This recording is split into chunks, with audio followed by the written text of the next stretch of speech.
So எல்லாருக்கும் வணக்கம். நான் தான் உங்கள் Santhosh chapter. So welcome to my YouTube channel. So என்னடா இது வண்டி இப்படி எல்லாமே தனித்தனியாக பிரித்து வச்சுருக்காங்கன்னு தான் பார்க்குறீங்க. எதுவும் இல்லை, என் வண்டி வந்து பஞ்சர் ஆகிருக்கு. ஸோ ஆக்சுவலி என்ன இருக்குன்னா, அது வந்து நானும் அப்சர்வ் பண்ணாமல் அப்படியே வண்டி ஓட்டிட்டேன். ஸோ அது என்ன ஆச்சுன்னா, டைரெக்டாக அலாய் வீலுக்கு போய் டேமேஜ் ஆகிட்டு டயரே டேமேஜ் ஆகிற மாதிரி ஆகிடுச்சு. அந்த எதுவும் எட்ஜில் அது வந்து ரிப்பேரே பண்ண முடியாது. சரி, அதுக்கப்புறம் எல்லோரும் என்கொயர் பண்ணி பார்த்ததுக்கப்புறம் இவங்க வந்து மஷ்ரூம் பஞ்சர் போட்டால் சரியாகும்னு நினச்சாங்க.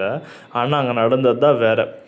என்ன ஆச்சுன்னா, மஷ்ரூம் பஞ்சர் பண்ணுறேன்னு எல்லா பார்ட்ஸாக பிரிச்சுட்டு அதுக்கப்புறம் டயரை கழட்டி தனியாக ரெடி பண்ணால் சரியாயிடும்னு சொன்னாங்க.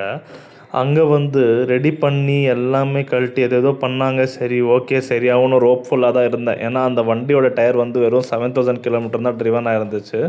ஸோ ஆக்சுவலி அது வந்து ரீசி பிராண்ட் தான். நல்லா கிரிப்பெல்லாம் நல்லா தான் இருந்துச்சு. பட் பாருங்களேன் எப்படி அளவில் டேமேஜாக இருக்குதுன்னு. ஸோ அதுக்கப்புறம் ஏதோ மஷ்ரூம் பஞ்சரெல்லாம் போட்டு பார்த்தாங்க, எதுவுமே சரியாகல. 2-3 வாட்டி ஃபிட் பண்ணி பார்த்தாங்க, மறுபடியும் லீக்கேஜ், டயரே டேமேஜ் பண்ணிட்டாங்க. சரி, அதுக்கப்புறம் அவங்க என்ன பண்ணாங்க, சரி சார், என்கிட்ட ஒரு டயர் இருக்குது, 1500 ருபீஸ்க்கு நான் ஒரு டயர் தரேன், 70% வரைக்கும் கண்டிஷன் நல்லாயிருக்கு, போட்டுக்கோங்கன்னு சொன்னாங்க.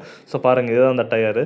ஸோ 1500க்கு இது ஒர்த்துன்னு தோணுச்சு. எனக்கு ரெடி பண்ணவே அவங்க எனக்கு 500 ருபீஸ் கேட்டாங்க. அட்லாஸ்ட் சரி 1000 ருபீஸ் சேர்த்து கொடுத்து ரெடியே பண்ணி கொடுத்துட்டாங்க. இதுக்கு இது ஒர்த்தா இல்லையான்னு கமெண்ட்டில் சொல்லிட்டு போங்க. பாய் பாய்.